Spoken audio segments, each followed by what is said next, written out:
सुप्रभात। संघ के सभी सदस्यों को नमस्ते। To begin, I would like to sincerely thank Sir for his invaluable guidance and support in helping me prepare this presentation. We are currently studying the DN2 Samaññaphala Sutta, the fruits of recluseship. और वासा के ये 2024 में आवाज बड़ी हो सकती है आपकी सुनील जी। सॉरी सर, आपकी आवाज थोड़ी ऊंची हो सकती है। जी जी।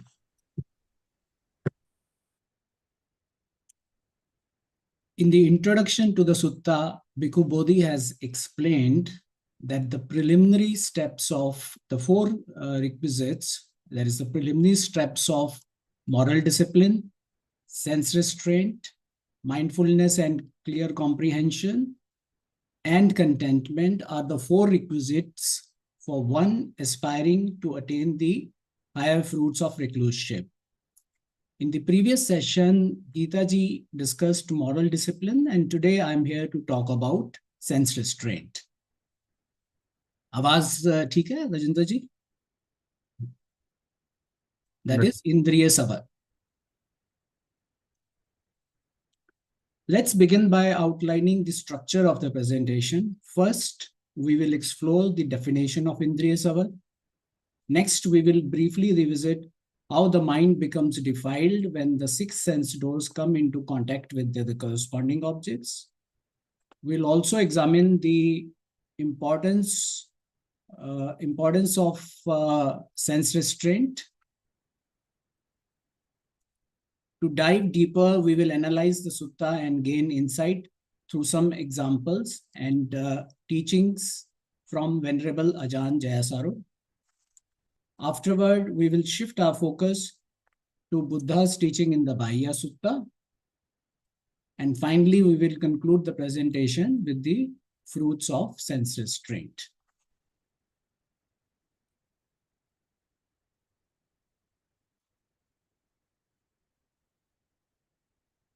Let's look at the definition of Indriya Savar first. Indriya Savar means not allowing the senses to grasp the sense object and thus defile the mind. Indriya Savar is part of four dimensions of wise striving or right effort, the sixth factor in Noble Eightfold Path. And it guards us against ingress or increase of unskillful qualities. Unwholesome qualities like greed, anger, irritability, recklessness, envy, hatred, laziness, rigidity, pride, etc. And it is one of the prerequisites leading to Samma Samadhi, that is, right concentration. Now, every moment of our life, when we are awake, we interact with the world through the six sense organs. We see an object through eye, hear a sound through ear, smell an odor through nose, taste a flavor through tongue, and touch a tactile object through body, or think some thought through mind. Let's take a moment to examine what happens when fuss or contact of the sense door happens with sense objects. The eye consciousness arises when a shape, color, light, or form comes in contact with eye. A sound comes in contact with ear sense door, the ear consciousness will arise. A smell comes in contact with nose sense door, the nose consciousness will arise. And the tongue consciousness arises when taste comes in contact with tongue. Something tangible comes in contact with body, the body consciousness will arise. And the mind consciousness arises when a thought or emotion comes in contact with mind.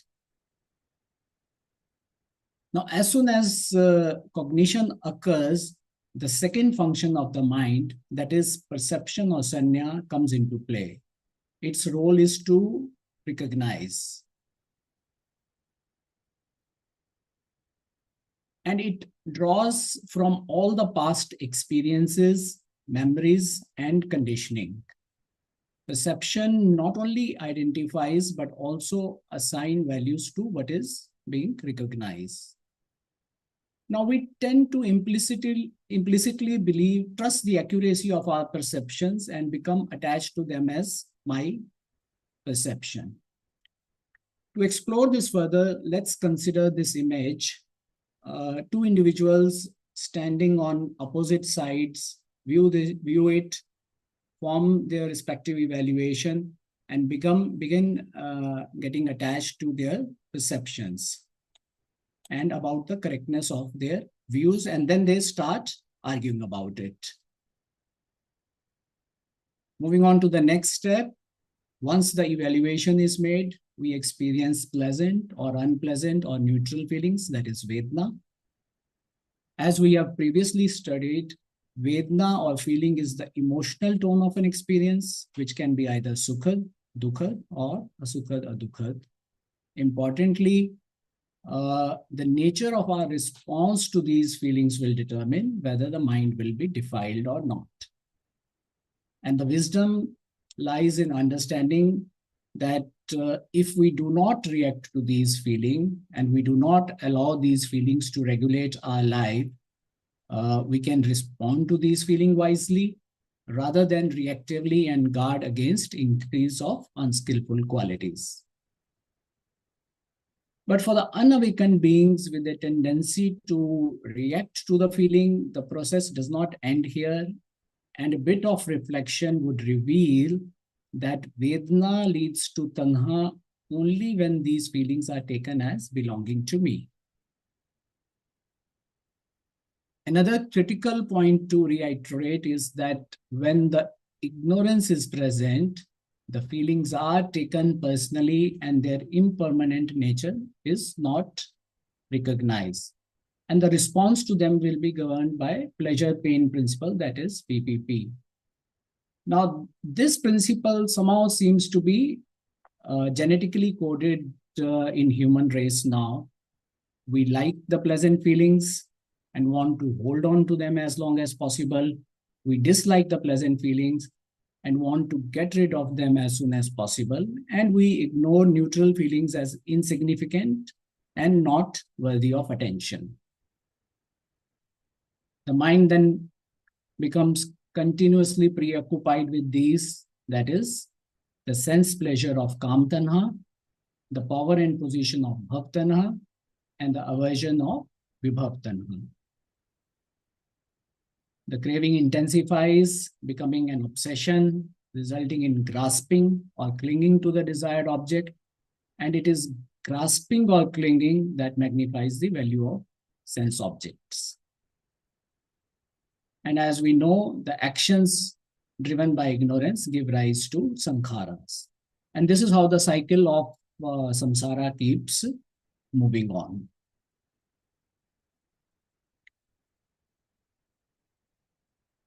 Now, Bhagwan Buddha views indulgence in sensual pleasure as an extreme practice for a monk or nun. However, even for lay practitioners like us, there is a heightened need for restraint over our senses. And why is this so? Because unrestrained indulgence in sensual pleasure leads to formation of base desires, such as clinging and lust, and one becomes defiled. And it is detrimental to progress of Shil, Samadhi, and Panya, and thus works against achievement of Nibbana.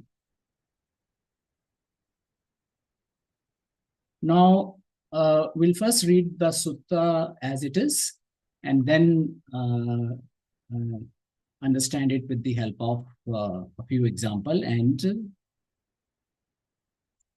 now, भगवान Buddha king अजात शत्रु को बता रहे हैं, continue कर रहे हैं कि and how great king does the bhikkhu guard the doors of his sense faculties. Herein, great king, having seen a form with the eye, the bhikkhu does not grasp at the sign or the details. Since if he were to dwell without restraint over the faculty of the eye, evil, unwholesome states such as covetousness and grief might assail him. He practices restraint, guards the faculty of the eye, and achieves restraint over the faculty of the eye. Now, let's consider this statement: the bhikkhu does not grasp at the sign or the details. What does this mean? It means that we should not allow the senses to grasp the sense objects. That is, we should not get caught up in the features and details of the sight. If this remains unrestrained, the eyes are tempted to crave for pleasant objects and to dislike unpleasant object. And person therefore becomes attached to it and remains occupied with the sense object. And thus covetousness and grief arises, that is greed and aversion. And both are unskillful qualities. And what does on guard here means? It means being mindful of the feeling that arises when eye comes in contact with the sense object. And the nature of our response to these feelings will determine whether the state of greed or aversion, that is raga or dvesh, arises or not. So we'll continue the sutta with regard to what has been said of the other sense doors. Having heard a sound with the ear, having smelled an odor with the nose, having tasted a flavor with the tongue, having touched a tangible object with the body, having cognized a mind object with the mind, the bhikkhu does not grasp at the sign or the details. Since if he were to dwell without restraint over the faculty of the mind, evil, unwholesome states such as covetousness and grief might assail him. He practices restraint, guards the faculty of the mind, and achieves restraint over the faculty of the mind. Now, let's take a moment to see this by way of an example that happens in our everyday life. Let's say I go to a restaurant for dinner, and the pleasant ambience of the restaurant catches my eyes, causing a pleasant feeling to arise. I start getting carried away, enter the restaurant, and sit down. The soothing music is playing in the background, my favorite music, and I experience more pleasant feelings. Now, as I become increasingly attached, I want this enjoyment to intensify. I order the food, but it is delayed, causing a mild, unpleasant feeling. After a long wait, the food finally arrives, but as soon as the taste touches my tongue, it is disappointing, and now an unpleasant feeling emerges. Frustrated by the delay and bad taste, I call the waiter and request for a replacement, which is denied. Then, taking it personally, I start shouting and getting upset, leading to an unskillful state of aversion, that is, the anger arises in me. Now, if we see carefully how, there had been continuous change in my feeling arising out of contact of my sense organs with the various objects, sense objects, and because I was not mindful, it resulted in an angry outburst. I could have calmly spoken to the manager without getting upset at the waiter. Uh, and we can see that, in situations like these, uh, our sense doors are constantly being impinged upon throughout the day.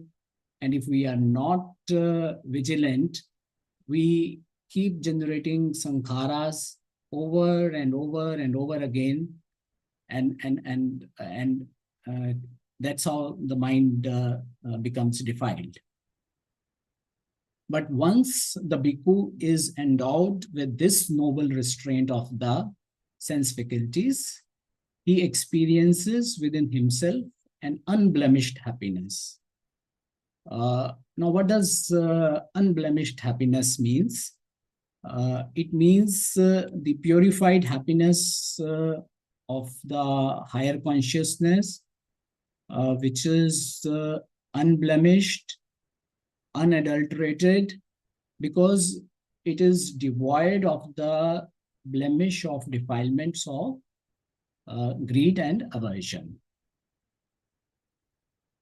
In this way, great king, the bhikkhu guards the doors of the sense faculties.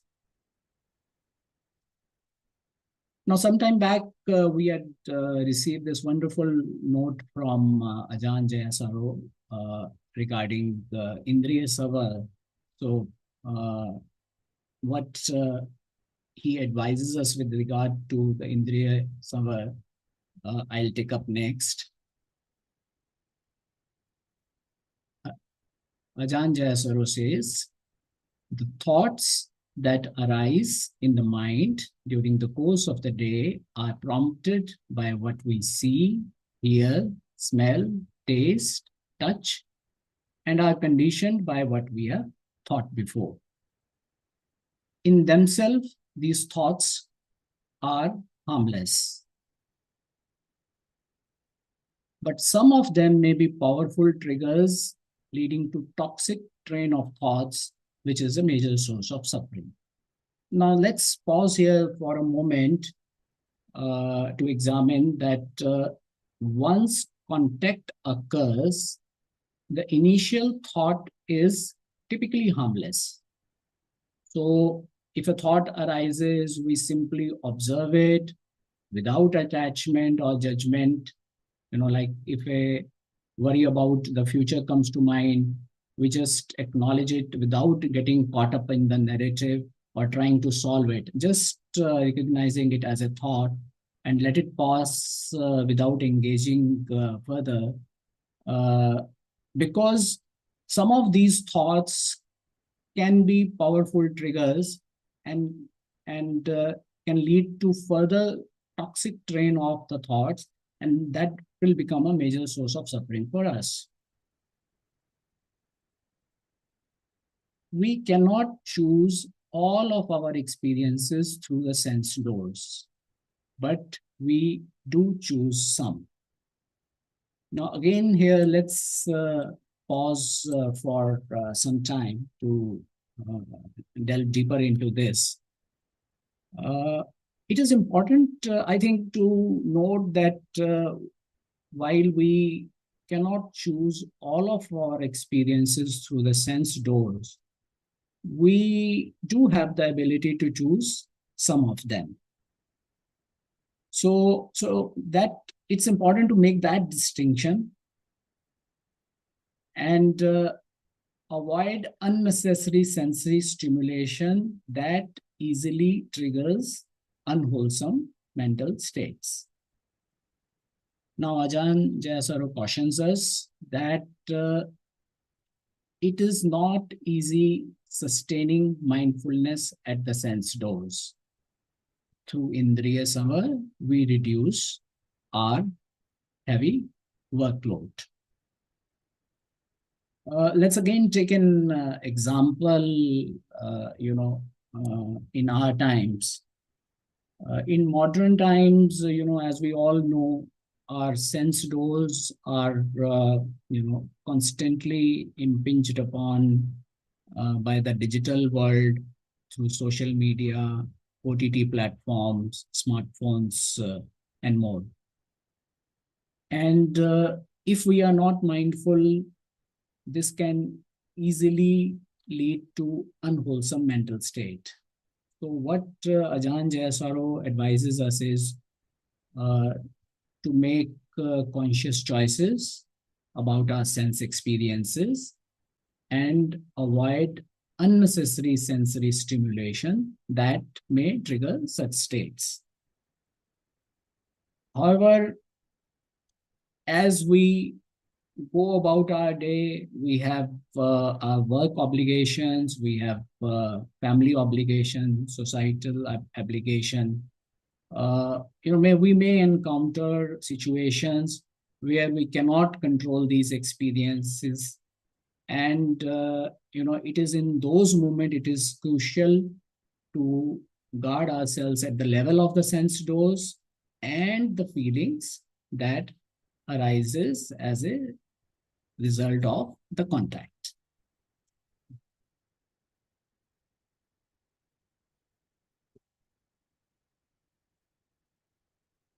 We'll move to Bahya Sutta, which, maybe we go to a background story. That is saintly man with a pure mind named Bahya lived in a town called Superka near the seashore. Now it is believed that this is near present-day Mumbai. Many people who came to see him claimed that he was fully liberated. But then someone told him, Bhaiya, you are neither an arhat nor have a practice which takes one to full liberation. So he inquired if there is anyone who is fully liberated and determined to find out. He resolved to meet the monk Gautama. He began his journey and eventually reached Savatthi. And entered the monastery of Bhagwan Buddha. At that time, it is said that the Lord Buddha was on an alms round, but Bhaiya has no time, so he doesn't wait for Bhagwan Buddha to return, and he sets out looking for him. Upon seeing the Blessed One in the town, he approaches him, bows down, placing his head at the Blessed One's feet, and says like this, teach me the Dhamma, O Blessed One, O one well gone for my long-term welfare and bliss. So the Lord Buddha initially replies that it was not the right time as they were there for alms, but Bhaiya persisted, expressing concern for the danger to his life. And after repeated request, the Lord Buddha gives him a brief teaching, which immediately frees his mind from defilements by helping him let go of the grasping. And what was this teaching? Bhaiya, you should train yourself thus. In your seeing, there should be only seeing. In your hearing, there should be nothing but hearing. In your smelling, tasting, and touching, nothing but smelling, tasting, and touching. In your cognizing, nothing but cognizing. What it means is that when sense doors come in contact with the sense objects, one should perceive only the seen, heard, sensed, and cognized without attachment. And it is said that due to this brief Dhamma teaching of the Lord Buddha, Bhaiya, who was already a pure person, his mind was right away freed from defilements by not grasping. Let's now conclude with a summary from Bhikkhu Bodhi on the fruits of the sense restraint. Bhikkhu Bodhi says, by the practice of restraint of the sense faculties, Indriya Saval, the disciples learns to control not merely his active responses to the data of the senses, but the mind's deeply ingrained tendencies to fasten upon the agreeable and disagreeable qualities, leading to craving and aversion. Endowed with this noble sense restraint of the sense faculties, he experiences within himself an unblemished happiness. So the restraining of the sense faculties issues in a happiness that cannot be blemished by greed and aversion. And this is the fourth visible fruit of recluseship, that is abhyasaka sukha. So I think I'll stop at that and request sir if you would like to add anything, or if there are any questions, we can take up that.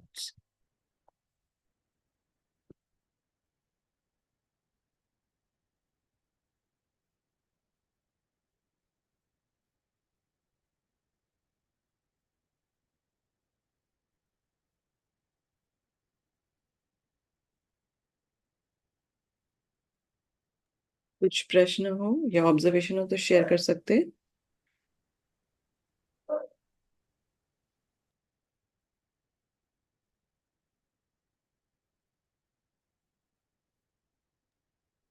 Abhaya Sekha means? It means unblemished happiness, happiness which is devoid of the blemish of greed and aversion, or covetousness and greed.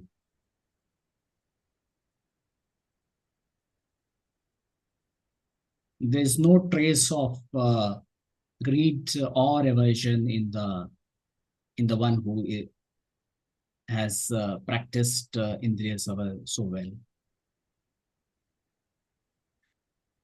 Right, thank you.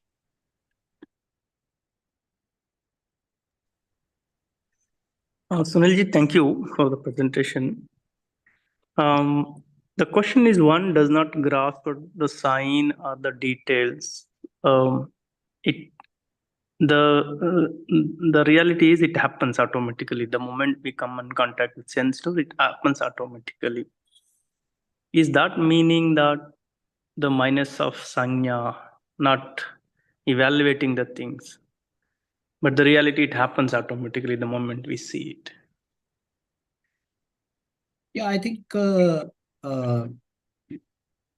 it's a matter of sanya evaluating the experiences, and because as soon as the contact happens, there's a perception at play, and the feeling arises as a result. So if one has to be extremely mindful to observe that feeling and not react to it, rather respond to it in a manner. So, and as even Ajahn Jayaswara has explained in his note, that it is not easy maintaining mindfulness at the sense doors. So it is not an easy thing for sure, but once we are aware of the principle and start practicing it, I mean, just to give you an example, when I was given this presentation and I actually learned the meaning of it and started doing it in my day-to-day life. Now, sometimes I was successful, most of the time I was not. But whenever I was successful, it gives you confidence that if one practices it well, it can become a part of your nature, and it's not something which which is, it is difficult, but then this is the practice. And does that answer? Yeah. Well? Yeah, thank you. Lily, I was just thinking, the point is, the environment is also very important. I mean, where are you? I mean, and how often are you exposed to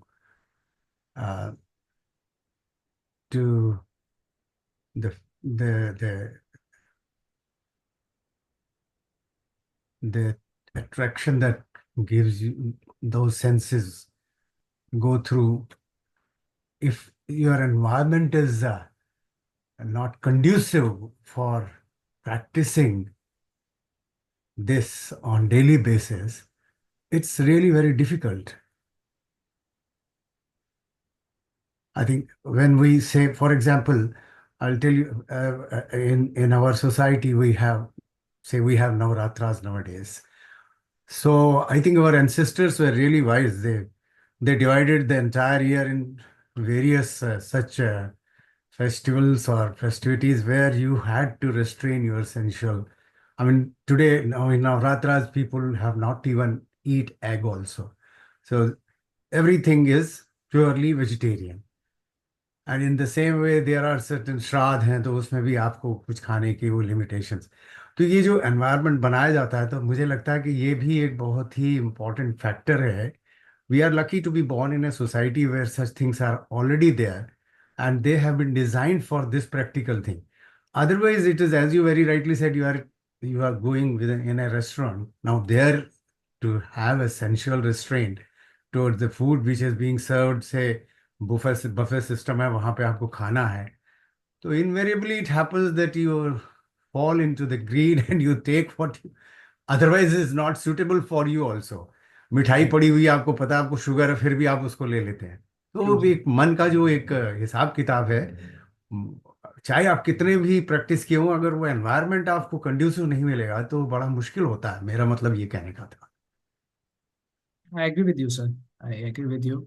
And I think that's why the importance of Indriya Savar, कि कि कुछ ऐसे environments हो सकते हैं जो जहाँ पे हम experience करते हैं कि sensory stimulation बहुत ज़्यादा है, तो कुछ हम avoid कर सकते हैं और कुछ avoid ना कर पाए. तो I think वो choice जो है वो भी एक important factor है. सिंपल एग्जांपल जैसे हमने OTT चैनल्स का लिया, सो आजकल बहुत अनडिजायरेबल कंटेंट जो है इन चैनल्स पे अवेलेबल है. सो अब यहाँ पे हमारे पास चॉइस है कि हम वायलेंस या इस टाइप का कंटेंट देखना चाहते हैं, या हम एक सिंपल लेट्स से ट्रेवल पे कोई वीडियो देखना चाहते हैं जिसमें कोई ऐसी अनहोलसम मेंटल स्टेट अराइज होने का इतना स्कोप नहीं है. तो आई थिंक बट आपकी बात बिल्कुल सही है कि environment plays a very important role, but we do have choice. गृहस्थियों के लिए बहुत बड़ी प्रॉब्लम है. गृहस्थियों के लिए बड़ी प्रॉब्लम है. दिस इज आई मीन, मान लीजिए my wife is a very good cook. मैं उनको बार बार कहता हूँ कि इस तरह बढ़िया खाना मत बनाओ जिसमें कि ललायित हो जाता है आदमी उसको और खाने के लिए. तो वो एक बड़ी समस्या है.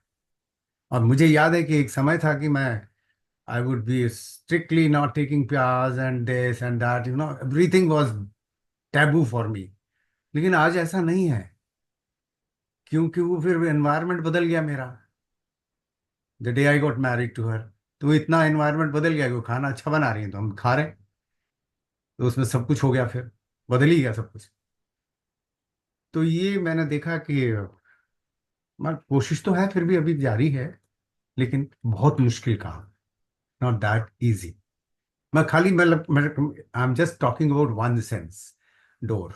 राइट. बाकी भी सेंस डोर्स में भी यही समस्या होती है. अब जैसे एंगर की बात हम करते हैं, एंगर की बात, मालूम है कि गुस्सा नहीं करना है, मालूम है कि वो जो कह रहा है वो इसीलिए कह रहा है कि तुमको गुस्सा आए, उसके बावजूद जो है वो नहीं कर पाते restaurant.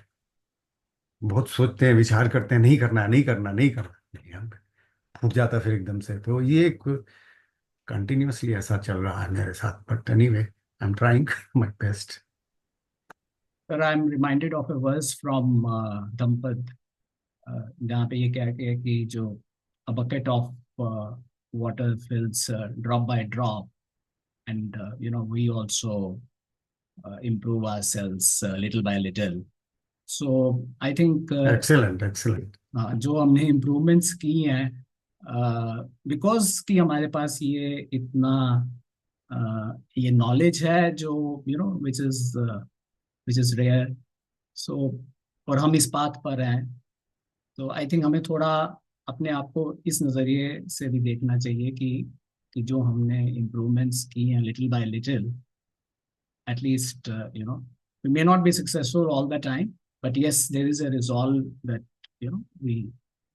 we carry on making the progress.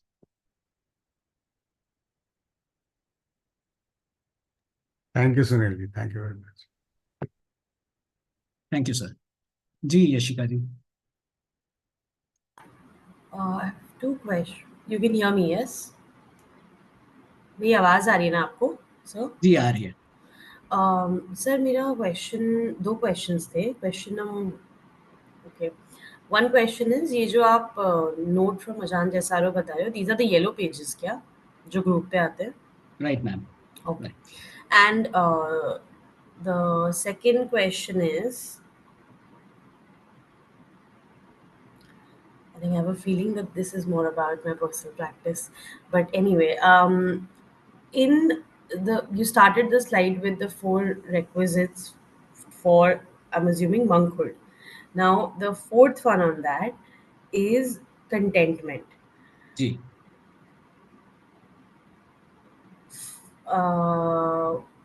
For the lay people, on a regular day-to-day basis, how would one practice contentment? Or, I mean, I don't know, reflect. I don't know how to even put that question, but the point is that how do you move towards contentment? That's the question I have. Yashika ji, contentment पे एक पूरा session हम Tuesday को करेंगे, and so I would request you Sure. To mark your question for that. It's a very important question, and I think most of our discussion will revolve around these questions from the householder perspective. We'll discuss it on Tuesday now.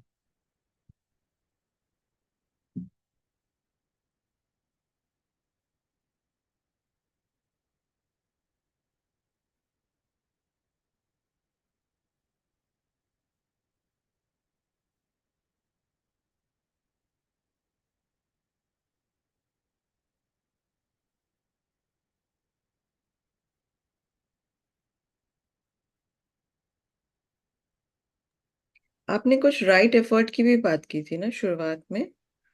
Ji you were saying that this is the right effort. जी, this is one of the 4 dimensions of the right effort, right?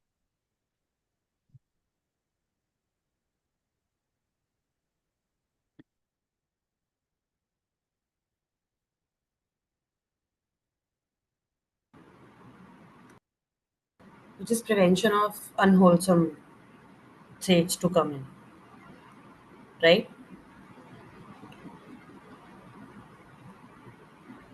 Sorry Yashika ji, I couldn't hear you properly. मैं check in करी थी, आपने बोला कि this is one of the, we discuss one of the 4 dimensions of right effort, which Right. is that when we try to practice the restraints, we're trying to prevent the unwholesome states from coming in, mind states. No? Absolutely. Absolutely right.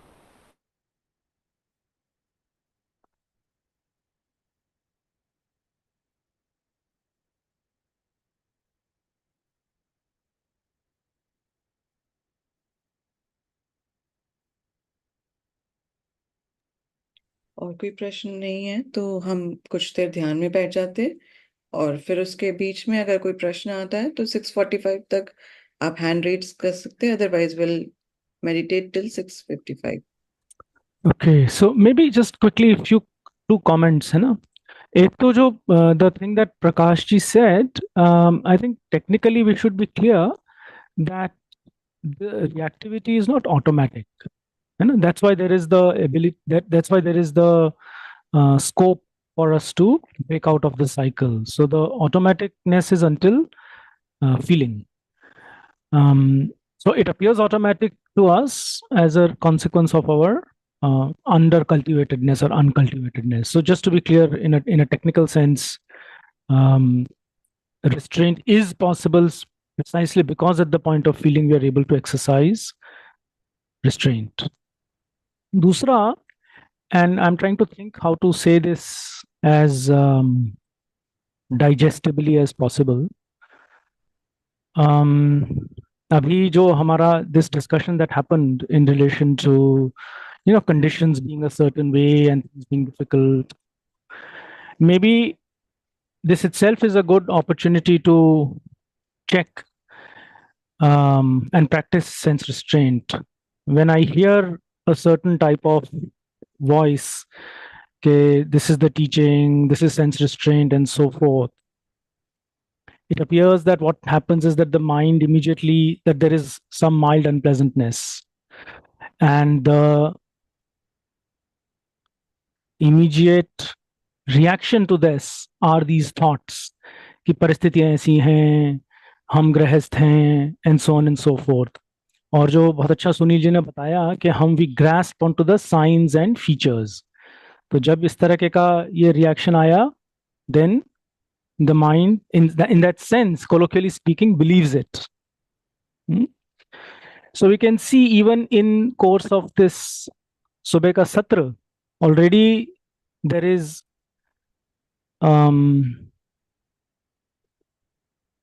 unrestraint of the sense. What sense? The mind sense.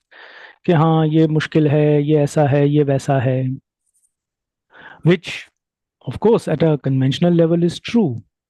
But so now shifting focus. So as long as I permit myself to get believe all of my reactions, है ना, तब तक तो वो restraint वाली बात start होने भी नहीं वाली है. So slightly more slightly raising the bar, I would say, to challenge our own reactions to things that we hear. और अगर मैं स्पेशली मैं देखता हूँ कि मेरे सिमिलर रिएक्शंस ही चलते रहते हैं, नो टिपिकली वाले हमारे यही आते हैं ना, कंडीशंस मुश्किल हैं, गृहस्थ हैं, बिगिनर हैं, यही चलता रहता है हमारा. तो हम देख सकते हैं भाई, to what extent do I want to grasp at this sign. So I'll keep it here and then we can talk about it if we want at the end. Thank you. Bhante ji, can I ask clarification of first statement you said? Ji, Prakash ji, please go ahead. Yeah, I was telling it happens automatically when the moment a sense come in contact with sound, smell, etc. But you are saying it is not. That's the point I really didn't get. Yeah, no. At contact, feeling is automatic. No. After that, it is not. That's why we have the ability to break out. You know, the reaction is not automatic. The grasping at the sign is not automatic. That's where I have at least some choice. Not a lot of choice, but some choice. You know, in the dependent origination cycle, that's the link between tanha and between Vedana and tanha. Okay. You mean response is the way Yeah. we have Yeah. control. Yeah, that's what Sunilji is talking about.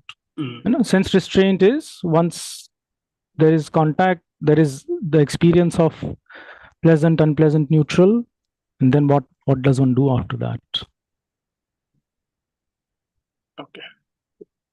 And maybe I misunderstood. I heard you say that grasping is automatic. Yeah, I mean it feels that way, but strictly speaking, it isn't. Or I mean, at least there is some level of choice that we have. So I'm simply making that intervention just so that we are clear in a technical sense about what's going on. And maybe you didn't, maybe you meant it only at the level of feeling, in which case you're right. I heard No, you are right. You mean my reaction is so automatic. The condition is so strong. The moment we hear something, we start reacting either through verbally or within self. So what I'm encouraging is that we at least recognize at a technical theoretical level that actually it's not automatic. I do have a choice. Yeah, for most of the times you're not able to exercise that choice. Absolutely correct. And that's like Sunilji said, that's exactly the practice. But if I have the misconception that it is automatic, then we don't put effort actually. We are not. Yeah, exactly. Thank you. We've discussed अभी इस वासा में हमने बहुत discuss किया इसको पतिच्छ समुत्पाद को इतनी गहराई से. So we need to contemplate on it. And जो बात कही गई कि भाई प्रिय के प्रति रिएक्शन हो ही जाता है, वो बात भी है. वो हमारी प्रेजेंट स्टेट है, वो तो हमेशा ऐसी रहेगी ऐसा तो नहीं है ना. जो कहा जाता है कि हम उसका हमेशा ऐसा लगता है कि जमा नहीं है क्योंकि हम उस पर कॉन्टेम्पलेट ठीक से नहीं करते. आस्वादन है बट उसका आदीनव नहीं देखते, उसमें डेंजर नहीं देखते. See focus constantly on the danger, तो धीरे धीरे वो उससे विड्रॉल होने लगता है, नेचुरल विड्रॉल हो जाता है. So focusing on the danger is very helpful because that is the path which Buddha has repeated in innumerable sutta. सैकड़ों में होगा वो कि आपको 5 एलिमेंट्स देखने हैं. arising of the experience, its passing away, which means understanding the dimensions of that kind. It would be 4 parts, 4 in 4 sections, but most of the time he only talks of these two parts, arising and passing away. And then seeing the indulgence in the experience, जो उसमें मैं indulge करते हैं, आस्वादन मतलब indulge करना experience में, और उस indulgence का क्या खतरा है उसको देखना है. जो हम उसको बार बार contemplate करेंगे, जब हमने indulge कर लिया और उस पर फिर हमको लगा यार कोई गड़बड़ हो गई, then you contemplate on it again and again and again, and then it becomes kind of entrenched in our mind that is a dangerous road to go. भाई इसको आप withdraw कर लो, इसमें हम go in that direction. So it's a matter of self-education again and again and again. That's it. जितना उसको बार बार slip करेंगे फिर then slowly mind begins to listen. That's the whole practice really. And then हमारी सती दृढ़ हो जाती है. उसको कहा गया ना, that's how the sati becomes दृढ़, and then the प्रिय निमित्त जो है, जो भी pleasant signs है, जो वो उसमें कहा गया था ना, signs and features, that is what is meant by nimitta, signs of the object. It could even be the shape of the object. You see some things, it could be the smell of the object or the taste of the object, because you've tasted most of the things which you come to experience. हमको याद रहता है कि ये भैया खतरनाक है, इस डायरेक्शन में मत जाओ, यहाँ जाने में खतरा है, विड्रॉ कर लो. It could be particular kind of food, a particular kind of music, a particular kind of film, a particular kind of sight, immediately withdraw from there because you see danger in it. आजकल तो withdrawal की बहुत जरूरत पड़ती है, जैसे सुनील जी ने भी कहा, so much of blood comes out on while you're checking an email, you'll get a picture of that kind, you'll get in advertisements and all that. So withdraw quickly. You see the danger in it, you withdraw. So that is the practice by which इंद्रिय संवर भी हो रहा है और हमारी सती धीरे धीरे पुष्ट होती चली जाएगी. तो जब सती पुष्ट हो जाएगी देन वो एक दूसरे को हेल्प करते हैं. इंद्रिय सती वाला नेक्स्ट सेक्शन है इसी में. नेक्स्ट सेक्शन है सती संपजन्य. So you can see इंद्रिय संवर से सती, सती से इंद्रिय संवर, they support each other and we move in that direction. And that's why in Samadhi section of the Eightfold Path, first is Samavayama, of which the most important part is Indriya Samvar. Second is Pahan, which is automatic. Then next is Sati, that is the second part of Samadhi group. And third is Samadhi. तो समाधि group एक है और समाधि पर itself अलग है. तो ये समाधि ग्रुप के अंदर भी देखा जा सकता है. हालांकि बुकवर्ड में उसको 4 रिक्विजिट्स कहे समाधि के, which is another way of looking at it, because they help in Sheila also. इस तरह से वो सीक्वेंस में भगवान ने टीचिंग दी है और उसी में कंटेंटमेंट जोड़ा है जो नॉर्मली नहीं जोड़ते हैं. Very interesting thing which we will discuss later. So thank you भंते जी, thank you.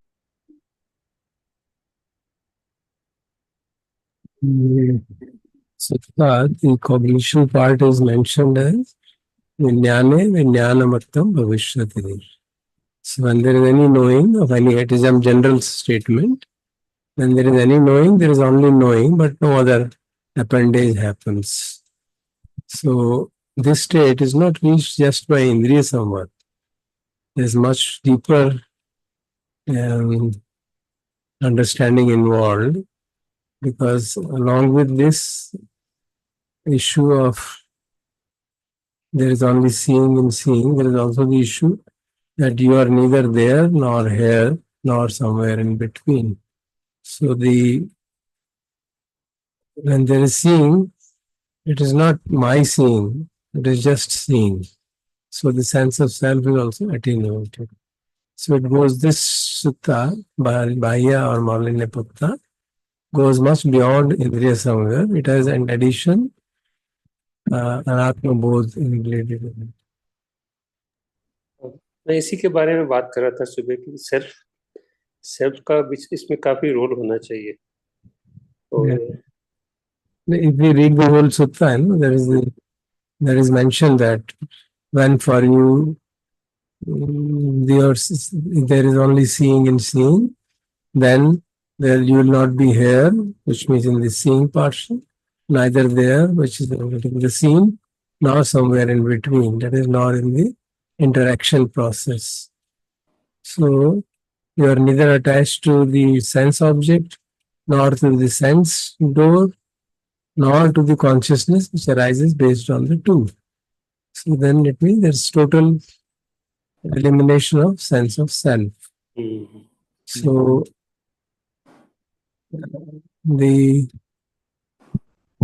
process of complete liberation happens only when sense of self is also not there. So it is much more than Indriya Samvar involved. So Malukyaputta Sutta में सिर्फ इस बात का इतना mention नहीं है. So but is it implied in some way there? We have written only, what we have said is only the part in our book, but if you read the sutta, I think there must be that also. Okay. It is implied in the whole process.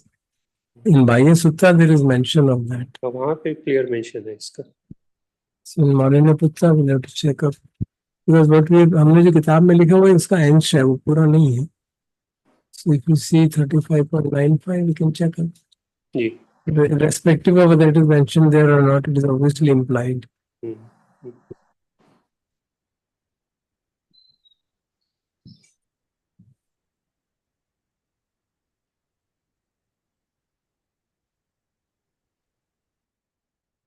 Sunil ji, a clarification. When sense door come in contact with sense objective, then vinyana, sanya, feeling, and then maybe a vichar vitark happens. So where we should apply restraint? Is it at sanya level? Is it at feeling level? Or is it at vichar vitark level?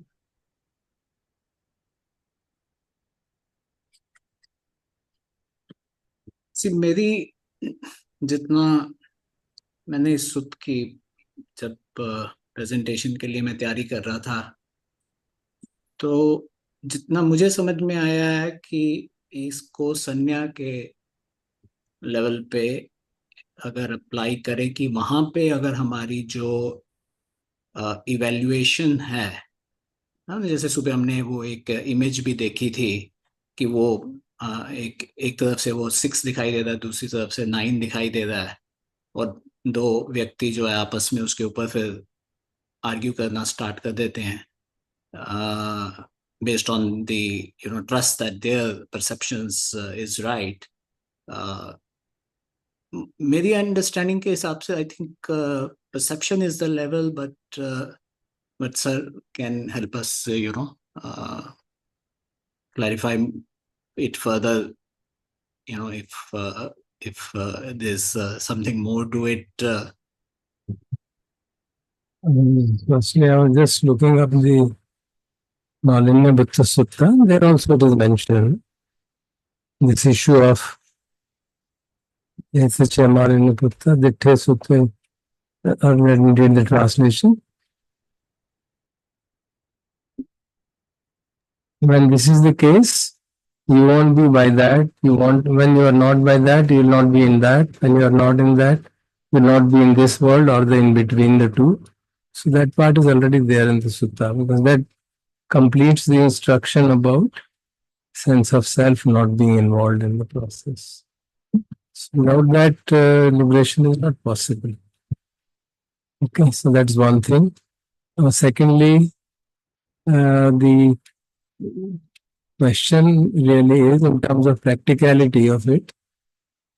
The sanya has also to be changed, but it does not happen by seeing. It happens by reflection. We have discussed various kinds of sanyas. So we change for the first primary understanding is that sanya is impermanent, anicca, and it is of the nature of a mirage. It's not sanya, as that simply analogy is given. It is like a mirage, which means it's based on appearances, not the reality. The reality of experience is essentially in terms of the feelings which we get and subsequent processing which happens. So when you talk of Indriya Samvar primarily, then Indriya Samvar essentially means that we stop at the level of feeling. We don't allow feelings to convert into Krishna. And if it happens, we immediately observe it and don't allow Krishna to become into Upadan. So that is the general understanding of Indriya Samvar. But when you talk about full liberation, obviously there is much more to it than that. Full liberation would mean that we have clear understanding of the nature of sense doors, the nature of sense objects, and the nature of interaction, because it means all the 5 khandas are seen as anicca, dukkha, anatta. So that is a much wider scope of investigation required for complete liberation. You shouldn't get the idea that just by Indriya Samvar will get liberated. That won't happen. It is only to reduce our impurities of the mind. So जो कहा जाता है नए संस्कार न बने, उसके लिए इंद्रिय संवर मदद करता है. जो हमारे संस्कार बने हुए उनको निकालने के लिए और साधना की आवश्यकता होगी. So you should see it in that sense. Does it answer your question, Prakash? Yes, sir, you answered that question. Maybe further to that, like when we are trying to have the awareness or the mindfulness, is it? Do you mean that the bodily feeling pleasant and unpleasant are neutral, or the mental feeling of domanasa and somanasa where we can really focus, or it is up to the individual, the level of his meditation practice one should apply it? See, we have already discussed it so many times. Feelings are not what happens in the body. Bodily sensations is not Vedana. We already mentioned it so many times, isn't it? Mm. Mm. Yeah. Vedana is the Yes. affective tone, whether it is pleasant, unpleasant, neutral. Yes. अच्छा लग रहा है, बुरा लग रहा है कि ना सुखद है ना दुखद है. That is Vedana. And that happens at every sense door. It is a mental factor. It has nothing to do with body. Okay? Only the bodily sensations are related to bodily feelings. So, Kaya Samphasaja Vedana is the affective tone of bodily sensations. Other Vedanas arise, they are all mental factors, they're not Yeah. physical factors. So, when we see something, and to me, it seems very beautiful, and there's a pleasant feeling. When I say something is beautiful, it means it produces pleasant feeling in my mind. On seeing that, a pleasant feeling arises. When I say something is ugly, it means on seeing that, unpleasant feeling arises. When I say something is noise, painful, then it's an unpleasant feeling arising. When I say something is so beautiful or so musical, then it means at the ear sense door, pleasant feeling is arising. In a similar manner, we should see every sense door, which means we should be cognizant of how our senses interact with their corresponding sense objects. We are cognizant of it. We notice the arising of the feeling and don't allow further reaction and proliferation to take place. Then there will be sense restraint. Yeah, it clarified, sir. Thank you, sir. So there, when we are not fully able to stop at the mental feeling level or the sense door feeling level, sometimes when the feeling is very strong, it does convey it does get transmitted as a reaction to the body, and we can probably take a cue from there and help ourselves. It's not the feeling which produces effect on the body. It is when we react to it. Basically, it's a reaction. At a craving or aversion, that craving or aversion has an effect on the body. The effect of feeling by itself is extremely small. It is very, very small. You can't figure it out because anything which arises in the chitta will have an effect on the body. So if you have something in the body, that means a reaction has already occurred. Yeah. Craving is. If I see something, and on seeing something happens in my body, it means I've already reacted to it. Correct. Thank you.